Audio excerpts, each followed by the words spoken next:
Mesdames, Messieurs, bonsoir.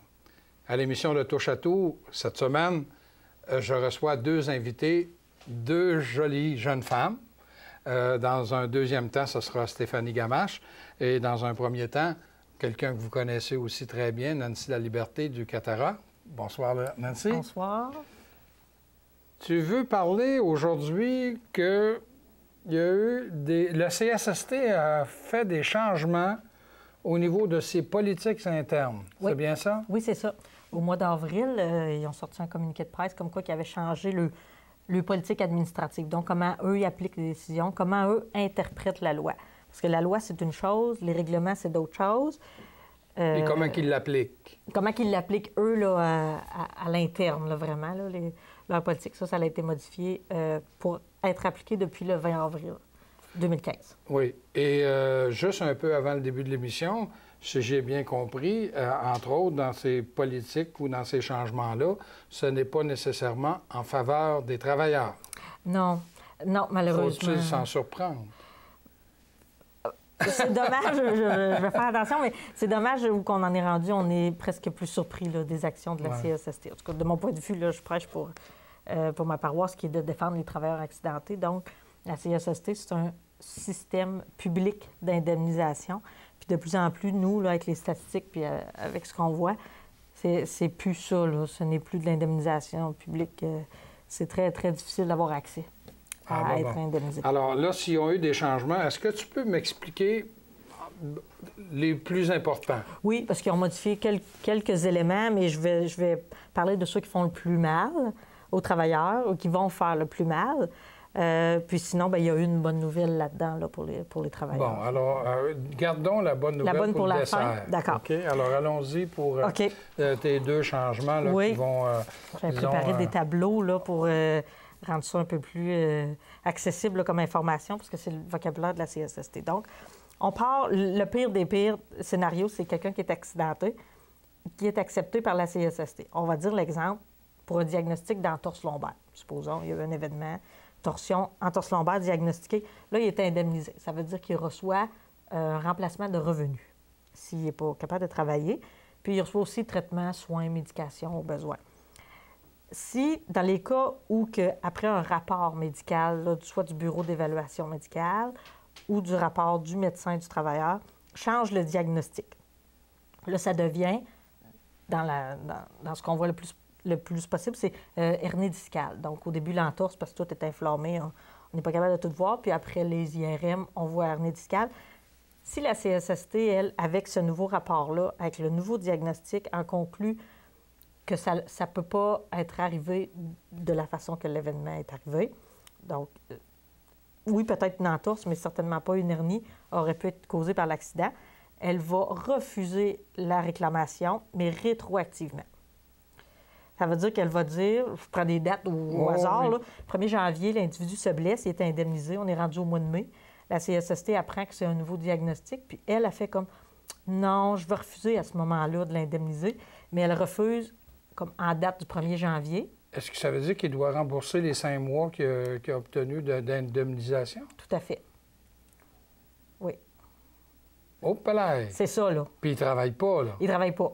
Puis là, il doit cet argent-là là, à la CSST. Là, Auparavant, c'était pas ça? Absolument pas. Et ce qui arrivait, c'est que, supposons que c'est encore là, janvier-mai, là, bien, en mai, là, la CSST avisait, bien, aujourd'hui, on constate que vous n'avez pas pu être blessé de cette façon-là. On refuse aujourd'hui, donc ça arrête aujourd'hui, en mai. Okay. Il ne devait pas les sommes. Alors là, le travailleur devait faire des représentations pour démontrer que son problème émanait d'un accident. C'est ça. Mais sans avoir à rembourser. Exactement. Là, il se trouve à avoir plus d'indemnité, puis un dossier qui n'a comme jamais été reconnu depuis le début. Là. La CSST appelle ça une application rigoureuse de la loi.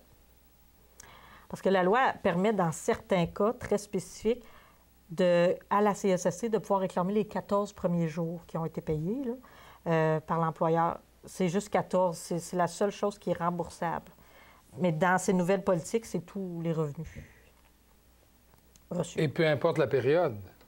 Oui, en fait, depuis. Parce que là, tu me donnais l'exemple, là, bon, entorse lombaire, le gars, il a mal dans le dos, puis il prétend, lui, que c'est à cause de ce qui est arrivé à son emploi. Oui. Et puis, tout à coup, le médecin traitant dit, bon, ben ton entorse lombaire, bon, ben là, on change le diagnostic. On est rendu au mois de septembre.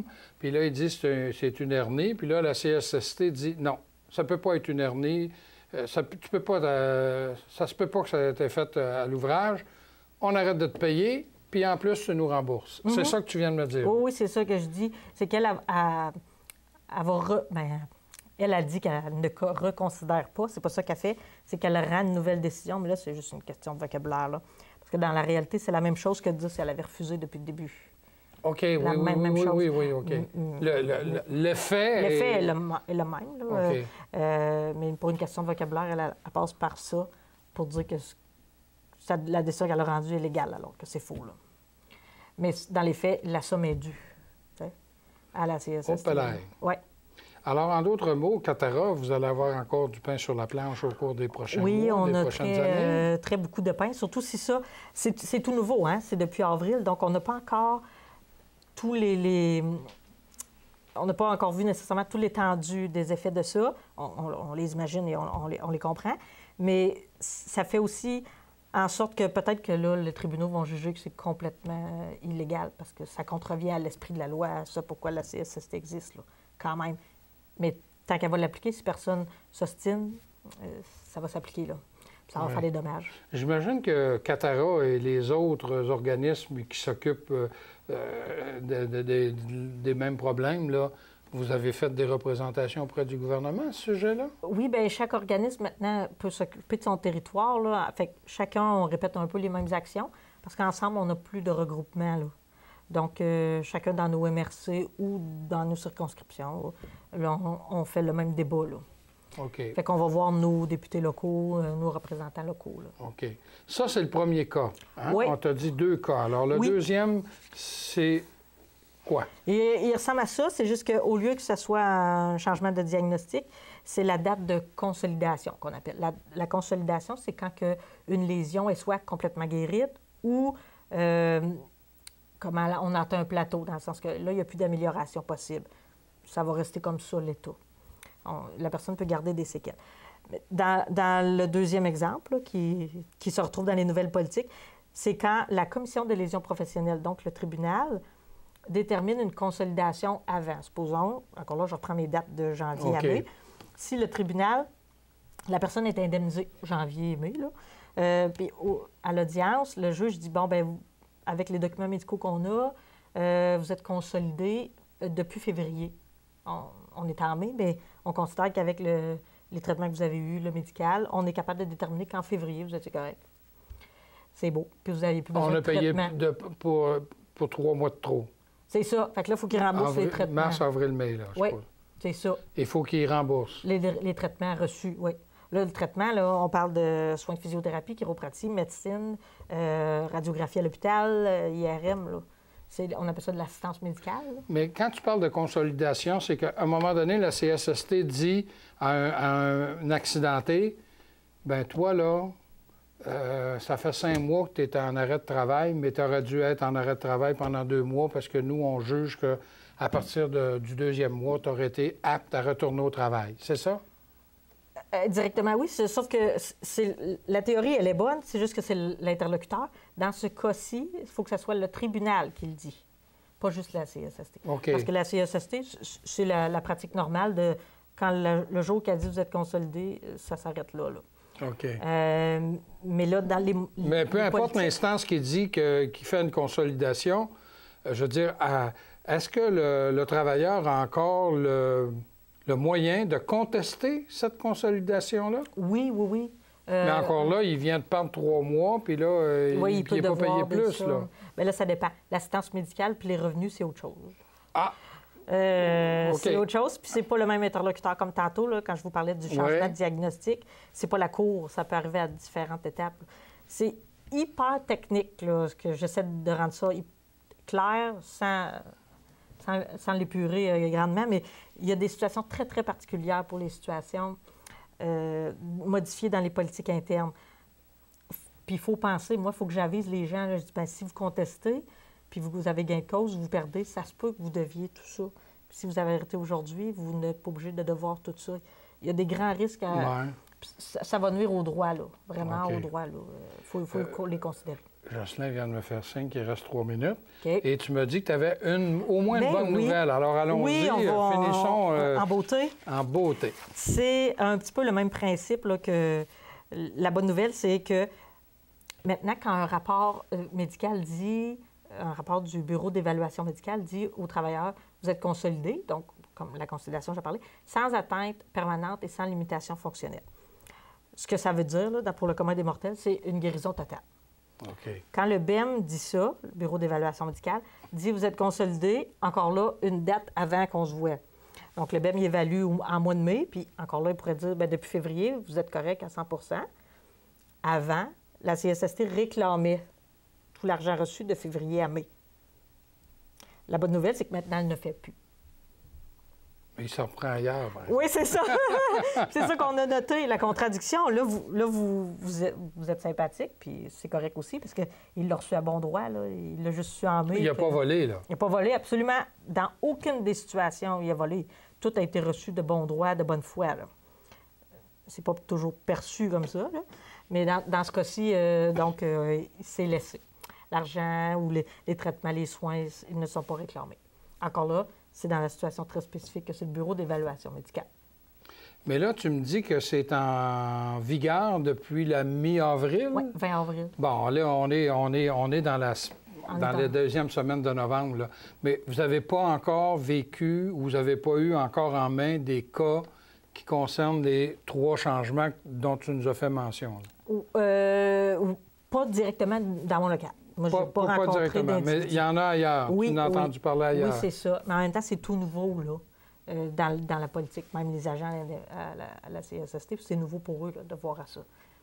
Mais c'est en vigueur, ça s'applique. Donc, s'il y a des travailleurs là, accidentés qui nous écoutent puis qui, à un moment donné, se retrouvent dans des situations, là, surtout dans les 2 premiers cas, oui. Il y aurait grand intérêt, grand avantage à vous contacter. Oui, puis même avant ça aussi. Oui, OK. Parce qu'il ne faut pas de... Prévenir. Oui, OK. parce que comme je dis... Alors, c'est 88 338 87 87.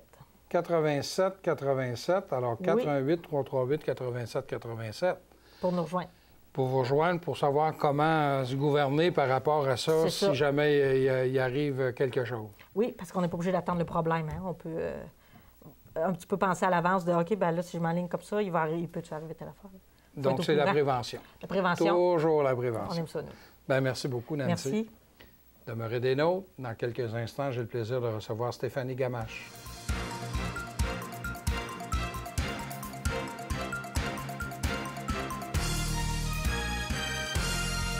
Alors, tel que promis, j'ai le plaisir d'avoir à mes côtés Stéphanie Gamache, des lundis sans viande.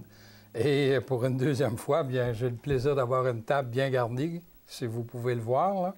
Alors, on parle de quoi, Stéphanie? Donc, les lundis sans viande, c'est toujours pour sensibiliser les gens par rapport aux impacts de la consommation animale sur l'environnement, la santé et l'éthique. Mais, bon, c'est correct de sensibiliser, mais on veut toujours donner le plus d'outils possible aux gens. Donc, aujourd'hui, ce que j'aimerais apporter, c'est de demander aux gens d'intégrer plus de fruits et plus de légumes dans leur alimentation. Fait qu'on va essayer de donner des petits trucs. Là, on a fait une belle table pour vous donner envie avec toutes les couleurs. Et est-ce que ce sont, comme ici, là, il y a des carottes, des tomates, même 2 belles pommes, est-ce que ce sont des produits bio? Ce sont tous des produits bio, puis ce sont aussi des produits qui viennent de la région. Même la belle citrouille qu'il y a là, la toute petite, citrouille, puis le beau chou frisé ici. Oui. Là, c'est de la région. Oui, en fait, il y a les jardins d'Inverness qui produisent des paniers bio à chaque semaine. C'est le programme Agriculture soutenue par la communauté. Ah oui. Donc, on a la chance d'avoir ça ici dans la région. Il y en a un autre aussi à Saint-Jacques-de-Lys, jardinerie du canton. Et il va en avoir probablement d'autres, là. C'est un mouvement qui est appelé à se développer. Absolument. Super intéressant, accessible à tout le monde. Ça donne des bons produits frais, bio et locaux. Donc, mangeons plus de légumes et de fruits. En fait, oui. Les fruits, si je commence par les fruits, idéalement, il faudrait manger au moins 2 à 3 portions de fruits par jour. Ce que je recommande, c'est de manger les fruits soit au déjeuner ou soit en collation. Parce que les fruits, il ne faut quand même pas les manger nécessairement avec des légumes parce que ça ne se digère pas de la même façon. OK. Donc, pour assimiler vraiment comme il faut tous les nutriments puis tous les bénéfices que ça peut nous apporter, il faut les manger à part. Fait qu'une bonne pomme en collation, Oui, qui n'aime pas ça, c'est pratique, c'est simple, c'est bon, ça lave même les dents, c'est pratique. Puis aussi, bien, en déjeuner, ça peut être tous les fruits que vous préférez. Ben oui, les petits fruits, là. Les petits fruits l'été. On se fait là, un petit plat de yogourt, puis on mêle des fraises et des framboises qu'on est allé chercher chez une ado, pas de le nommer. Oui. Fait qu'il y a plusieurs façons d'intégrer les fruits qu'on aime, finalement, dans notre alimentation. Pour ce qui est des légumes, il faut essayer de varier avec la couleur. Quand on parle de couleur aussi, on parle de les manger le plus cru possible, donc pas cuit finalement. C'est ça qui va permettre de garder les couleurs, c'est ça qui va permettre de garder les enzymes, les nutriments, les minéraux. Parce que quand on cuit les aliments dans l'eau, par exemple, il y a une grande perte finalement. Quand c'est cuit, les enzymes meurent finalement. Mais ici, là, je veux dire, une tomate, on dit que c'est un fruit, une tomate. C'est vrai, c'est vrai. Mais de toute façon, nous, on le mange comme légume. Comme légume. Mais une carotte crue, c'est super bon. C'est super bon. C'est super bon. Il y a différentes façons de les apprêter. Les carottes en crudité, tout simplement. Une pomme, on peut intégrer ça dans un sandwich, tout simplement.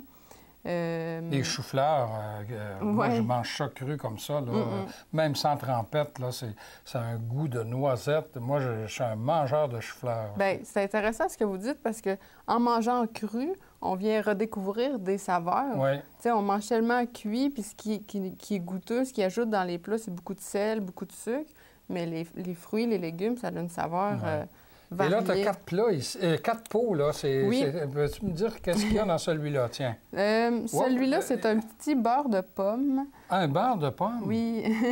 Fait que c'est aussi pour montrer que, bon, là, c'est novembre, la période quand même encore des récoltes, donc de l'abondance.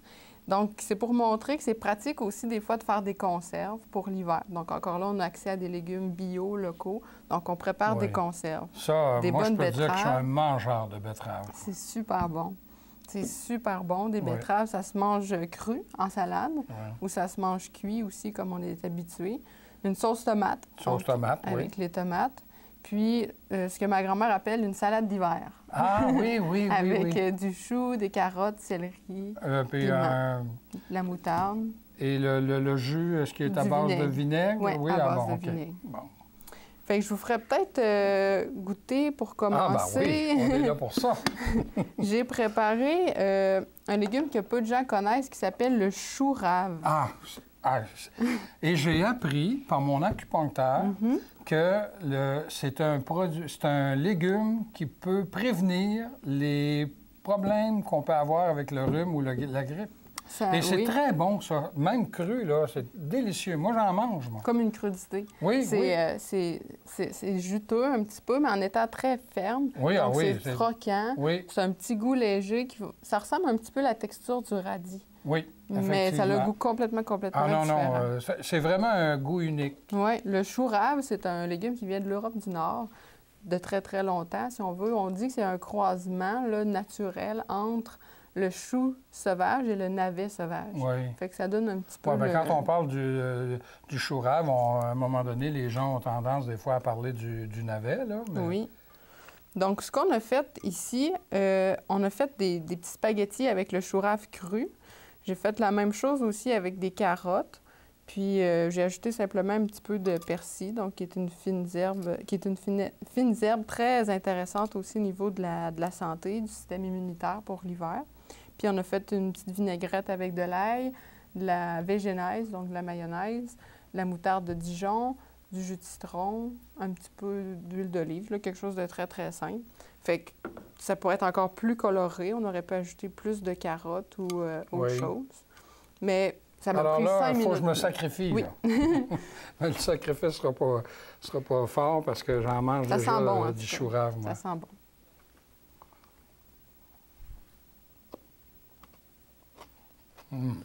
C'est bon? C'est croquant, on entend le croquant. C'est le goût que je connais. Oui. Et Donc, la vinaigrette, elle vient donner un petit goût additionnel. absolument. C'est délicieux. Fait que des fois, quand on pense Je végétarien... vais le mettre de côté pour le manger après l'émission.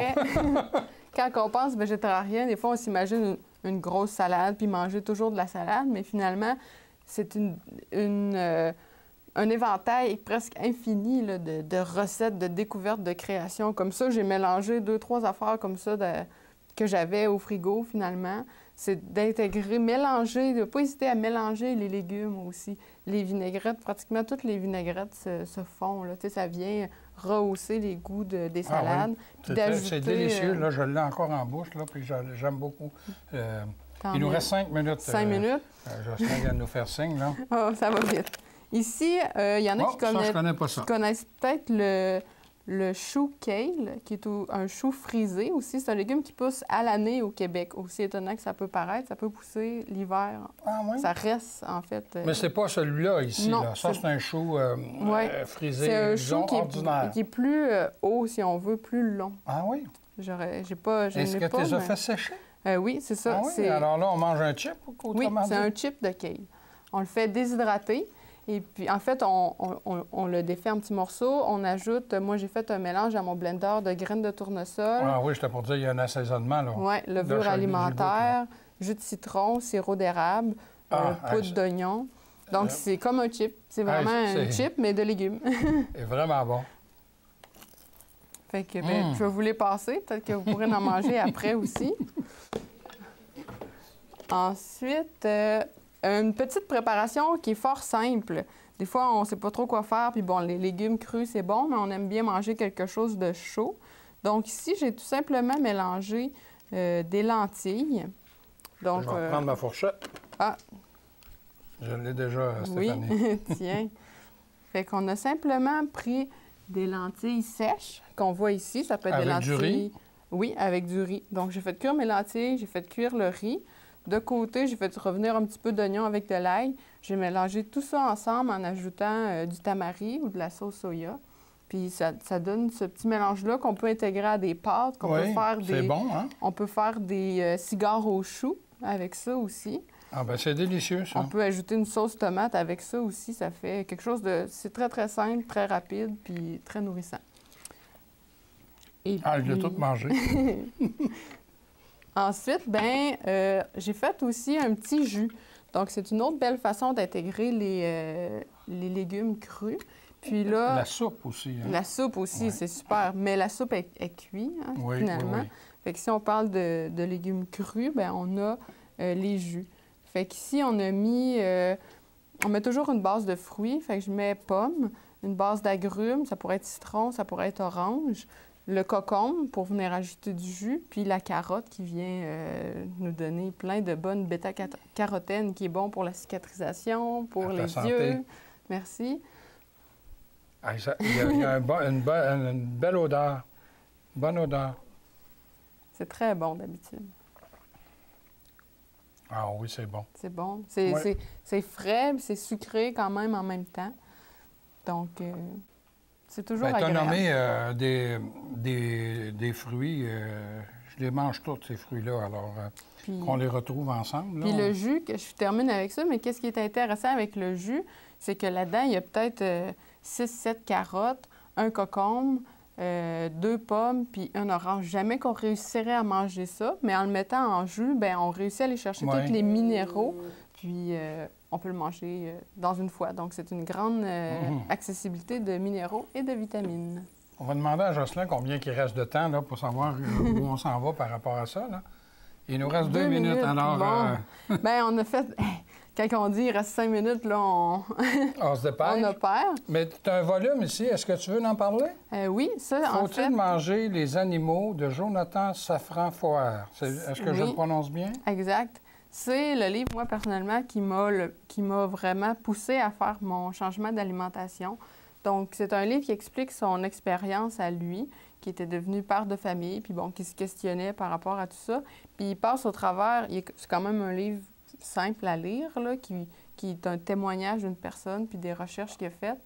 Puis il passe au travers de tous les constats environnementaux, donc autant par rapport à la déforestation qu'au déversement polluants dans l'eau qui viennent de l'agriculture, qui a des effets de gaz à effet de serre. Ça parle aussi de tout le problème des super bactéries qu'on connaît aujourd'hui, des grosses maladies qui se développent comme la grippe aviaire, etc. Donc, ça vient de l'élevage animal. Pourquoi? Parce qu'on donne des antibiotiques aux animaux, parce que les animaux sont élevés dans des conditions où ils peinent à vivre, finalement. Puis on ne veut pas avoir de pertes, si on veut. Hein. C'est une industrie, malheureusement. Donc, on donne beaucoup d'antibiotiques à ces animaux-là. Puis là, les bactéries deviennent résistantes aux antibiotiques. Donc, ça se propage, puis les bactéries viennent vraiment violentes, quasiment, si on veut. Virulentes, c'est ça. Fait qu'il parle de tous les sujets. C'est complet, simple à lire. S'il y a des gens qui veulent le lire, il est disponible à la bibliothèque du Cégep. C'est vraiment un bon livre. Bon, il nous reste à peu près 30 secondes, là, le temps que tu nous dises à quel endroit les gens pourraient te contacter pour adhérer peut-être à ton mouvement qui s'appelle les Lundis sans viande. Oui. Donc, la façon la plus simple, c'est d'aller sur notre page Facebook, Lundi sans viande Tedford. On a aussi un site Internet qui est lundisansviandetedford.overblog.com. Sinon, les gens peuvent toujours nous écrire via la page Facebook. Je pense que c'est la façon la plus simple. Bien, ouais. Merci beaucoup, Stéphanie. Merci. Et vous, bien, je vous invite à nous revenir la semaine prochaine.